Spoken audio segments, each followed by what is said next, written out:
Continuamos con la presentación Arquitectura Biopsicosocial por parte de Ángelo Andrés Laverde Barrera. Él es profesional de Ciencias de la Información y bibliotecólogo de la Pontificia Universidad Javeriana, diplomado en Sistemas y Servicios de Información Digital de la Universidad Carlos III de Madrid y en Gestión de Seguridad del Paciente de la Universidad Jorge Tadeo Lozano. Actualmente es asesor en búsqueda y recuperación de información en bases de datos biomédicas para laboratorios farmacéuticos y ha publicado artículos en reconocidas revistas internacionales en temas de nuevas tecnologías y en ciencias de la información. Actualmente adelanta sus estudios en psicología en la Universidad del Bosque. Se desempeña como coordinador de arquitectura de información del CGH virtual del Centro de Gestión Hospitalaria.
Buenas tardes, muchas gracias por la invitación.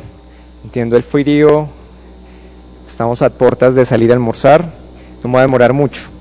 Me encanta esta frase de Clifford porque se pregunta que por qué los adictos a las drogas y los adictos a la computación los llamamos usuarios. Y es que la respuesta es que los mecanismos y las dinámicas a nivel neurológico y cerebral y de procesos cognitivos superiores, la respuesta está en este gran órgano. Mi interés en los temas de neurousabilidad radican en que cuando me encontraba y me enfrentaba con los temas de teorías de usabilidad, Jacob Nielsen, los prototipos, los modelos y las recomendaciones de no haga esto en usabilidad, me preguntaba ¿y por qué? ¿Por qué el párrafo debe ser corto? ¿Por qué los menús deben estar en este costado de la pantalla y no en la otra? Y en las investigaciones siempre aterrizaba en la teoría biológica, en el sustrato biológico, en el sustrato psicológico o en el sustrato social. Siempre aterrizaba en esas teorías. Porque a veces encontramos los textos, encontramos la reglamentación, pero no nos preguntamos el por qué. ¿Por qué me recomiendan que el link sea de ese color? Y lo aceptamos y sabemos que la norma es esa. Pero ¿por qué es lo más recomendable? En estos 20 minutos vamos a tratar de definir qué es eso de la arquitectura biopsicosocial, cuáles son los componentes biológicos más importantes para el diseño de arquitecturas biopsicosociales, un ejemplo de neurousabilidad y tipos de arquitecturas biopsicosociales. Como arquitectos de información, diseñadores gráficos, programadores, somos seres complejos. Los usuarios son seres complejos y usamos sistemas complejos. Cuando unimos personas tan complejas como nosotros, usuarios complejos y sistemas complejos, seguramente tenemos el caos. Y si durante ese proceso incluimos un error, vamos a encontrar mucha más complejidad y mucho más caos. Entonces, ¿por qué las arquitecturas de información deben tener buena calidad? Me gusta traer este diagrama de Stasi, en donde cuando estamos cercanos al acuerdo, es decir, adheridos a las guías, a los protocolos, a los estándares, llegamos a lo simple. Cuando estamos cerca a lo simple, estamos más cercanos a la certeza. Cuando nos alejamos de la certeza, estamos en lo complejo y en el caos. Es por ello la importancia de llegar a unos acuerdos concretos, a unas guías y entenderlas. No es simplemente dictarlas, sino comprenderlas. Cuando lleguemos a esto es lo que hace el arquitecto de información: volver simple lo complejo, volver una masa crítica de información en algo simple para que el usuario lo navegue, lo explore y lo convierta en un verdadero sistema de gestión de conocimiento, es decir, que ese dato se convierta en información y esa información en conocimiento.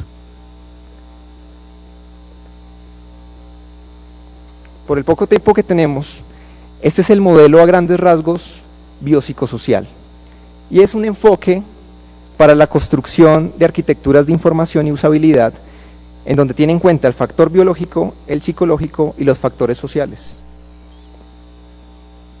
¿Qué debemos tener en la arquitectura de información? El sustrato biológico a veces se nos olvida. Hay factores hereditarios que inciden en ese desempeño de ese usuario que se va a enfrentar a ese sistema de información. Existe un biotipo. Alguien preguntaba hace 2 conferencias, es que la persona de un pueblito es diferente a un europeo. Eso es importante, la edad, el sexo, pero desde el punto de vista del sustrato biológico. Reconocer que hay diferencias individuales, cómo se procesa la información a nivel de procesos cognitivos. Hay una sociedad, una cultura y unas redes que permean a ese individuo que consulta esas páginas web, esos sistemas de información. La arquitectura biopsicosocial tiene que pensar la calidad de los contenidos, diseñarlas en modelos de pirámide invertida, redactarlos para la web. No es simplemente hablar del texto que está en impreso análogo a la web, teniendo en cuenta los demás antecedentes. Pensar una arquitectura pensada para ese usuario con ese biotipo, con esas diferencias individuales. Un diseño gráfico centrado en el usuario. No toda la tecnología sirve para todos los biotipos. No todos los servicios sirven para todos los biotipos. Siempre la arquitectura biopsicosocial debe contener un modelo de feedback y siempre ajustados a los estándares nacionales e internacionales. Y todo eso obviamente permeado por la geopolítica del conocimiento, los avances tecnológicos mundiales y globales. Bueno, entonces vamos al componente biológico. Cuando nos sentamos a diseñar una página web o un sistema de información, ¿qué debemos tener en cuenta? Debemos evitar o reducir por lo menos el agotamiento tecnocerebral. Y no quiere decir que la gente no se agote o no piense mucho cuando esté navegando, sino que se dedique a lo importante y no fatigarlo. Que ese Fidel que nos mostraban en la conferencia para buscar su pasado judicial no se agote con cosas tan mínimas como no poder digitar su clave de contraseña o no saber qué hacer, porque eso ya la estamos perturbando y lo estamos fracasando, porque de esa manera él ya siente frustración, y cuando siente frustración todo su sistema se agota. Comencemos con el musculoesquelético. Por ejemplo, cuando diseñemos alguna página web, tenemos que tener en cuenta todo el circuito mano, muñeca, codo, hombro. Cuando yo diseño eso, estoy pensando en eso, el diseñador gráfico, el programador. La relación que tiene esa página web que estoy diseñando. La parte sensoromotriz. ¿Para quién estoy diseñando esa página web? Para niños de 2 años, de 6, de 12, 19, porque es diferente.